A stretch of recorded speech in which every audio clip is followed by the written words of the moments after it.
Isang mapagpalang araw sa inyong lahat. Maraming salamat sa patuloy ninyong pagsubaybay at pagsuporta sa bawat kwentong ibinabahagi ko rito sa mga kwento ni Angelina. Ang inyong suporta at mga komento ay nagbibigay sa akin ng inspirasyon upang magpatuloy sa paglikha ng mga makabuluhang kwento. Sana ay patuloy ninyong samahan si Angelina sa bawat yugto ng kanyang mga kwento.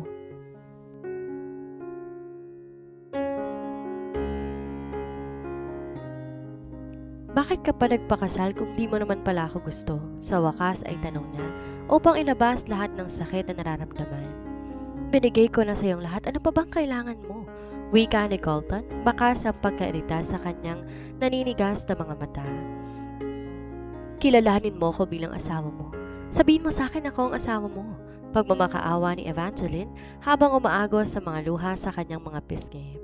Hindi mangyayari yan, sigaw naman ni Colton.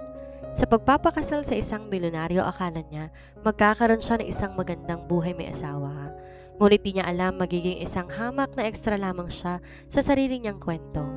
Ang lalaking mahal niya, ang kanyang asawa, iniwan siya agad pagkatapos ng kanilang kasal.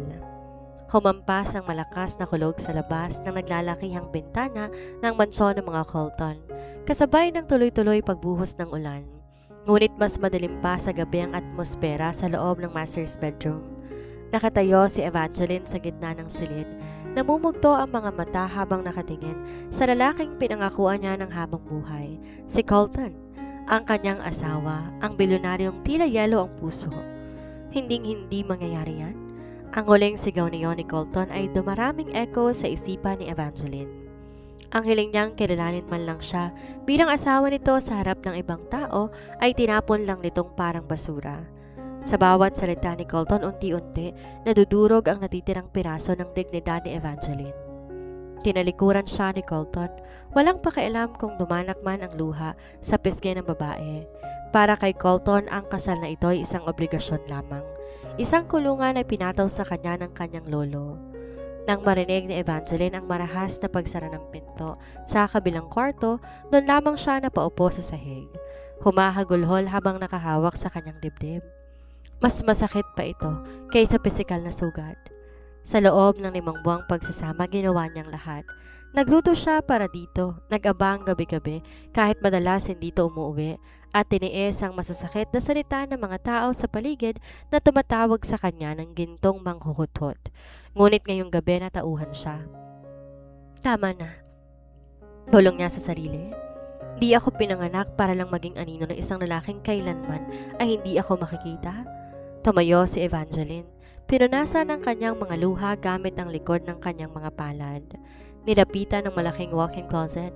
Nilagpasan ng mga mamahaling damit at alahas na binili ng lolo ni Colton para sa kanya. Sa halip, kinuha niyang isang lumang maleta. Ang maletang dala niya nung bago pa siya pumasok sa impyernong buhay na ito. Nilagay niya ron ang ilang piraso ng sarili niyang mga lumang damit. Walang kahit isang sentimo galing kay Colton ang dinala niya. Sa ibabaw ng marangyang vanity mirror, dahan-dahan niyang hinubad ang kanyang wedding ring. Kumistap ang diamante sa ilalim ng ilaw, ngunit para kay Evangeline, simbolo na lang to ng kanyang pagiging bilanggo. Nilapag niya to kasabay ng isang maikling sulat. Binuhat ni Evangeline ang maleta. Sa bawat hakbang niya pababa ng granding hagdanan ng mansyon, nararamdaman niya ang unti-unting pagbabalik ng kanyang lakas. Ang bawat baitang parang pagbawi sa kanyang sarili. Binuksan niya ang dambuhalang pinto ng mansyon. Sinalubong siya ng malamig na hangin at hampas ng ulan. Walang sasakyan, walang payong, ngunit hindi siya lilingon. Habang naglalakad siya sa mahabang driveway ng subdivision, basang-basa at nanginginig sa ginaw, isang panata ang nabuo sa kanyang puso. Colton, binigay ko sa iyong lahat, ngunit tinapakan mo lang. Darating ang araw, ako naman ang titingalain mo, at sa bawat araw na yon, sisiguraduhin ko. Hindi mo na ako maaabot. Sumikat ang araw, ngunit natiling makulimlim ang langit. Tila nakikiramay sa bigat na iniwan ng nagdaang gabi. 7:00 ng umaga nang magising si Colton. Masakit ang kanyang ulo dahil sa puyat at iritasyon. Karaniwan sa oras na to, amoy ng bagong timplang kape at masarap na almusal na inihanda ni Evangeline ang sasalubong sa kanya. Ngunit ngayon nakakabingi ang katahimikan ng mansyon. Naglakad siya pababa ng hagdan, nakakunot ang noo. Evangeline, tawag niya. Bakas pa rin ang otoridad sa kanyang boses. Walang sumagot. Pumasok siya sa kusina, walang tao, malamig ang kalan. Lalong nairita si Colton. Akala ba ng babaeng yon madadala niya to sa pagtatampo? Nagpasya siyang umakit muli at dinaluhan ang kwarto nito. Marahas niyang binuksan ang pinto. Evangeline, tigilan mo ang mga drama mo. Natigilan si Colton. Malinis ang kwarto. Masyadong malinis. Walang saplot ang kama at bukas ang walk-in closet. Nang lapitan niya to, nakita niyang lahat ng mamahaling damit at alahas na binili para sa kanya maayos na nakasabit. Ngunit ang mga lumang gamit nito wala na. At sa ibabaw ng marangyang vanity mirror nandoon ang kulay pilak na wedding ring. Sa ilalim ito ay isang maikling sulat. Pinalalaya na kita. Huwag mo na akong hanapin. Natawa na mabait si Colton.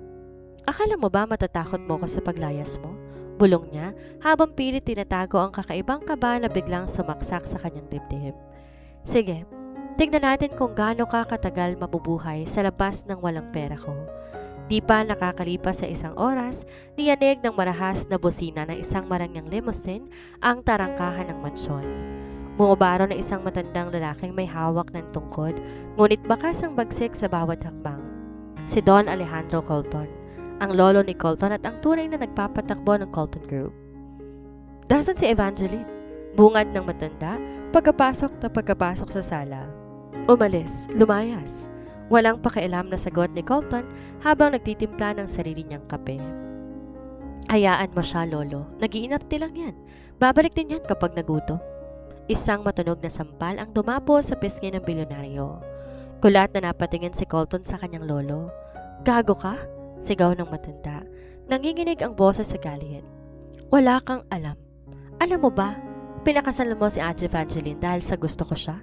Pinakasalan mo siya dahil yun ang tanging paraan para maisalba mo ang pamilyang to. Naniga si Colton sa kinatatayuan. Anong ibig mong sabihin? Inihagay si Don Alejandro ang isang makapal na dokumento sa lamesa. Ang titulo nito, The Colton Vanguard Trust Agreement. 5 buwan ang nakakaraan bago mamatay ang lolo ni Evangeline. Ang pamilya nilang may hawak ng 40% ng shares ng ating holding company. Nung malapit nang malugi ang negosyo natin dahil sa maling pamamahala ng tatay mo, ang lolo ni Evangeline ang sumalo sa atin. Ngunit may kondisyon. Paliwanag ng matanda habang hinahabol ang kanyang hininga. Ang kondisyon, kailangan manatili kayong kasal ni Evangeline sa loob ng 1 taon nang may pirma ng pagsasama.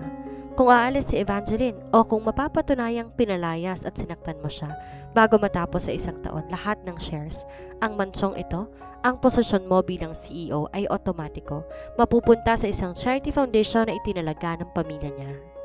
Nalaglag ang puso ni Colton. Kaya pala gano'n na lang higpit ng kanyang lolo na pakasalan niya isang hamak na babaeng di naman ito kilala. 7 buwan ba ang kailangan mo, Colton? Galit na sabi ng matanda. Ngayong umalis si Evangeline, kapag nalaman ng board of directors to, tatanggalan ka nila ng posisyon. Mawawala sa iyong Colton Group. Hanapin mo ang asawa mo, dalhin mo siya rito. Lumuhod ka kung kailangan bago ka maging isang pulubi. Umalis ang matanda. Iniwan si Colton na nakatitig na iniwan ni Evangeline. Sa singsing, ang babaeng tinuturing niyang extra at walang kwenta ay siya palang humahawak sa susi ng kanyang buong imperyo. 5 buwan ang lumipas. Sa loob na 5 buwan yon, naging impyerno ang buhay ni Colton. Walang gabing di niya pinahahanap si Evangeline sa mga pribadong investigador, ngunit di na ito naglahong parang mula. Samantala, ang Colton Group unti-unting nakaranas ng pagyanig dahil sa mga chismis na naghiwalay na ang bagong kasal na CEO at ang asawa nito. Ngunit malayo sa marangyang mundo ni Colton, sa isang maliit at lumang apartment sa kabilang bahagi ng lungsod, isang bagong buhay ang sinilang. Humarap si Evangeline sa salamin, hawak ang matalas na gunting. Tinitigan ang mahaba niyang buhok. Ang buhok na dati hinayaan niyang humaba dahil alam niyang yun ang gusto ni Colton sa mga babae. Walang pag-aalinlangan, ginupit niya ito. Nahulog ang hibla ng buhok sa sahig, kasabay ng mga huling luhang titira niya para sa nakaraan. Nang matapos siya, isang moderno, sopistikadong pixie cut ang bumagay sa kanyang matangos na ilong at mapupungay na mata. Nag-apply siya ng dark lipstick, isang bagay na di niya ginagawa noon dahil laging simple at sunod-sunuran lamang siya. Mula ngayon, wala na si Evangeline na mahina. Bulong niya sa salamin, matigas ang boses. Ang haharap sa mundo ay si Eva. Ginamit ni Evangeline ang kanyang tunay na talento na tinago niya noong nagpakasal siya, ang fashion designing. Nag-apply siya sa Vortex Fashion, pinakamatalik at pinakamalaking karibal ng Colton Group sa industriya ng pananamit at karangyaan. Ang disenyo mo may kakaibang sining, puno ng galit ngunit napakaganda. Ito ang mga salita ni Lucas Vance, ang makapangyarihan at misteryosong CEO ng Vortex Fashion habang tinitingnan ang portfolio ni Evangeline sa huling yugto ng kanyang interview. Si Lucas ay kilala sa industriya bilang isang cold at mapiling tao, ngunit ang mukha niya ang mga gawa ni Evangeline. Nakuha niya agad ang kanyang atensyon. Yan ang sining ng isang taong nabasag, Ginoong Vance. Diretso at walang takot na sagot ni Evangeline habang nakatingin sa mata ng CEO. At narito ko para gamitin ang mga pirasong yan para bumuo na isang bagay na mas matatag. Ngumiti si Lucas, isang pambihirang tanawin sa opisina ng Vortex. Tanggap ka. Ikaw ang bago nating head designer para sa paparating na autumn collection. Pakita mo sa akin anong kaya mo, Eva. Sa sumunod na mga linggo, naging usap-usapan sa industriya ang mabilis na pag-angat ng Vortex Fashion. Ang mga bagong disenyo ng misteryosong head designer na nagngangalang Eva naging patok sa mga elite. Bawat tela, tabas at kulay nagpapakita ng lakas sa isang babaeng bumangon mula sa putik. Isang gabi habang nagtatrabaho si Evangeline sa kanyang kusina, pumasok si Lucas na may dalang 2 tasa ng kape. Masyado ka namang nagpapakapagod, Eva? Wika ni Lucas habang inilalapag ang kape. May kakaibang lambing sa boses ito na unti-unting napapansin ng mga empleyado. Si Lucas na walang pinapakinggan noon, laging nakasabaybay kay Evangeline. Kailangan kong maging handa, sir? Sagot ni Evangeline nang di tumitingin sa mga sketch. Tawagin mo lang akong Lucas kapag tayo lang dalawa.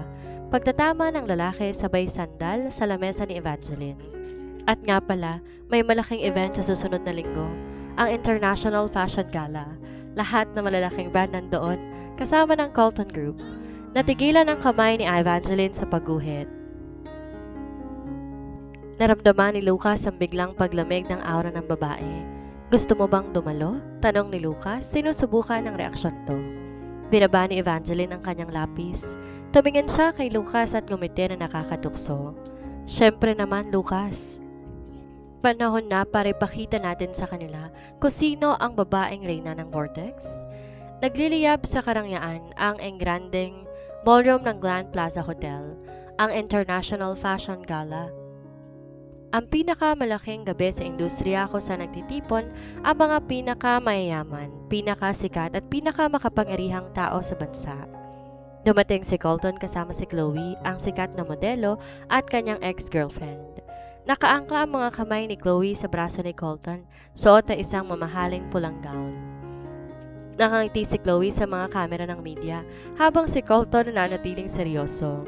Bagamat gwapo pa rin sa kanyang black tuxedo, baka sa kanyang mga mata ang pagod mula sa 5 buwang walang humpay na paghahanap sa kanyang nawawalang asawa. Colton, babe, smile naman, ang daming reporters. Bulong ni Chloe habang kumakaway sa press. Hindi siya pinansin ni Colton. Tumingin to sa paligid, umaasa sa isang imposibleng bagay na baka biglang lumitaw si Evangeline. Biglang tumahimik ang kanina'y maingay na ballroom. Ang mga flash ng kamera na kanina'y nakatutok kay Colton at Chloe sabay-sabay na lumingon patungo sa dambuhalang pinto ng bulwagan. Bumukas ang pinto. Unang pumasok si Lucas Vance, ang CEO ng Vortex Fashion. Mukhang napakakisig sa kanyang emerald green suit, ngunit hindi si Lucas ang dahilan ng pagkatulala ng lahat, kundi ang babaeng katabi nito. Isang babaeng may maikli at sopistikadang buhok, suot ang isang midnight blue gown na may likhang sining ng mga bituin. Ang bawat takbang niya ay puno ng kumpiyansa, mayuming lumalakad na tila ba sa kanya ang buong silid. Ang kanyang mukha ay pamilyar, ngunit ang kanyang aura tuluyan ang nagbago. Nabitawan ni Colton ang baso ng champagne na hawak niya. Bumasag to sa sahig, ngunit walang nakapansin dahil lahat nakatitig sa bagong dating. Evangeline? Bulong ni Colton. Nanginig ang kanyang boses. Ang kanyang puso na 5 buwang natutulog biglang dumanas ng matinding kabog. Sino siya? Siya ba ang misteryosong designer ng Vortex? Bulong-bulungan ng mga tao. Hindi ba't siyang asawa ni Colton Group CEO? Maraming kwento ng isang fashion critic. Kitang-kita ni Colton kung paano dahan-dahang nilagay ni Lucas ang kamay nito sa bewang ni Evangeline. Isang marahas sa sampal sa pagkalalaki ni Colton. Akma nang maglalakad si Colton patungo sa dalawa nang pigilan siya ni Chloe na nanginginig din sa gulat at inggit. Colton, no! Huwag ka dito gumawa ng eksena. Pigil ni Chloe habang nakatitig ng matalim kay Evangeline. Di niya matanggap na ang babaeng dati mukhang kawawa at manang ay mas nagliliwanag na sa kanya ngayon. Dire-diretsyong naglakad sina Evangeline at Lucas patungo sa VIP section. Nilagpasan ang pwesto ni Colton. Sa isang mabilis na sandali nagtagpo ang mga mata ni Colton at Evangeline. Inaasahan ni Colton na makakakita siya ng galit, lungkot o takot sa mga mata ng kanyang asawa, ngunit nagkamali siya. Ang nakita niya sa mga mata ni Evangeline ay kawalan ng pakialam. Isang malamig na titig na tila ba si Colton ay isang estranghero lamang na nadaanan niya sa kalye.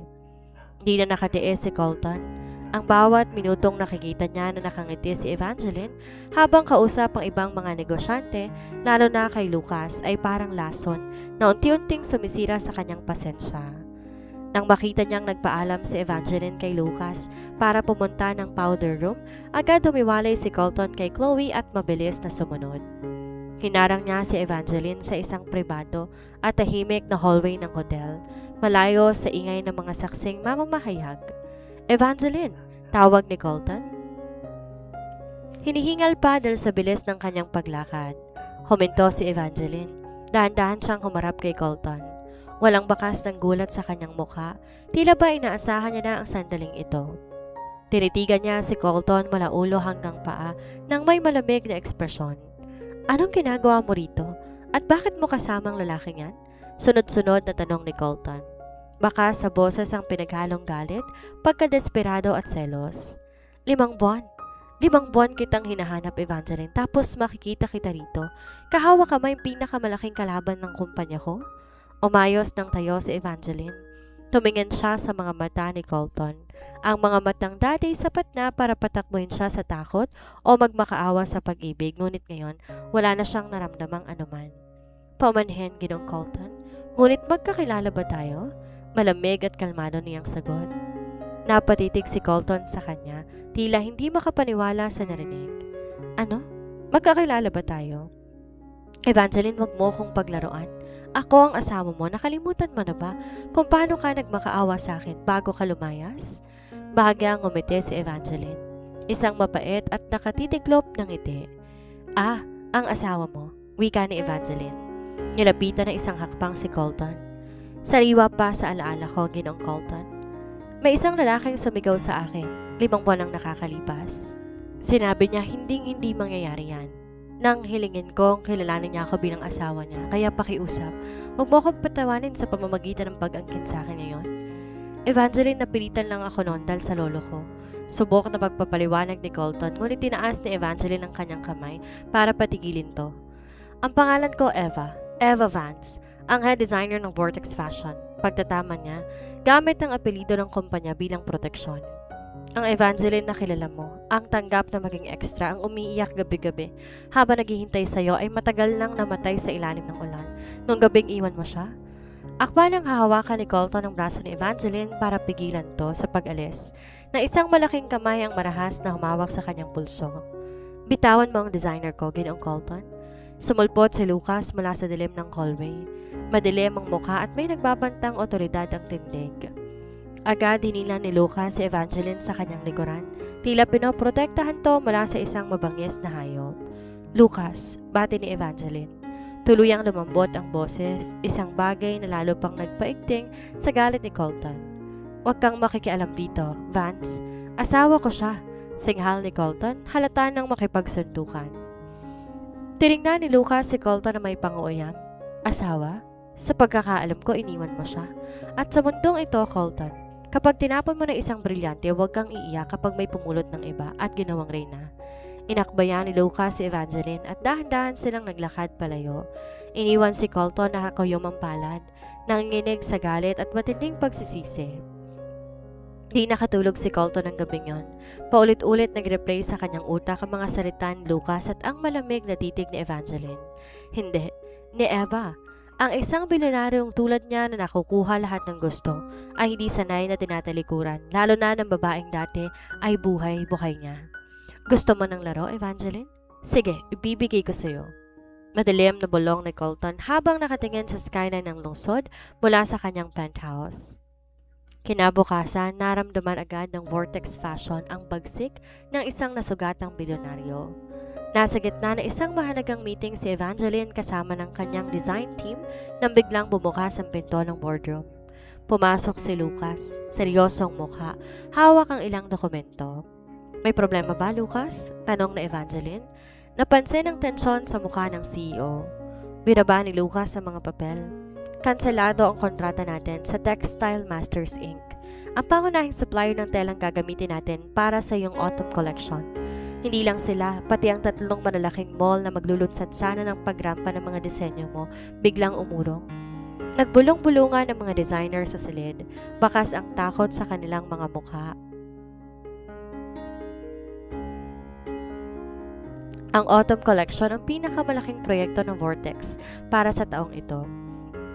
Kung hindi ito matutuloy, milyon-milyong piso ang mawawala sa kumpanya. Sino may gawa nito? Tanong ng isang senior designer. Sino pa ba? Malamig na sagot ni Lucas sabay tingin kay Evangeline. Ang Colton Group. Binili ni Colton ng 51% ng shares ng Textile Masters kagabi lang para lang putulin ang supply natin. Ginamit niya impluensya niya para i-boycott tayo sa mga mall. Habang nagkakagulo lahat, biglang nag-vibrate ang personal telephone ni Evangeline. Isang hindi rehistradong numero ang tumatawag, ngunit alam niya kung sino ito. Pumunta siya sa isang tahimik na sulok at sinagot ito. Nagustuhan mo ba ang regalo ko, Eva?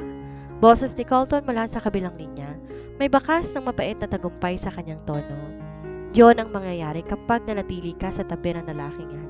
Isang utos ko lang kaya kong ipabagsak ang buong karera mo. Humigpit ang hawak ni Evangeline sa telepono, ngunit pinalabas niya ang isang mahinang tawa. Isang tawa na nagpatigil kay Colton. Akala mo ba matatakot mo ko sa ganyang laro, Colton? Matigas sa sagot ni Evangeline. Ganyan ka naman palagi, di ba?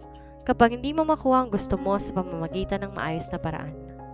Gagamitin mo ang pera mo para manira, pero nagkakamali ka kung akala mo magmamakaawa ko sa'yo.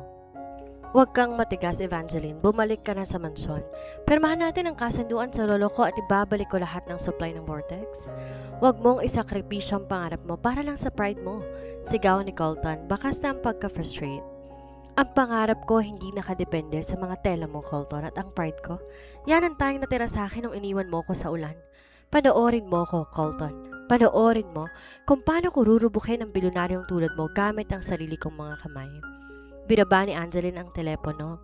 Humarap siya kay Lucas na kanina pa pala nakikinig sa kanyang likuran. Sa halip umiyak o sumuko, may nagliliyab na determinasyon sa mga mata ng babae. Lucas, baguhin natin ang plano.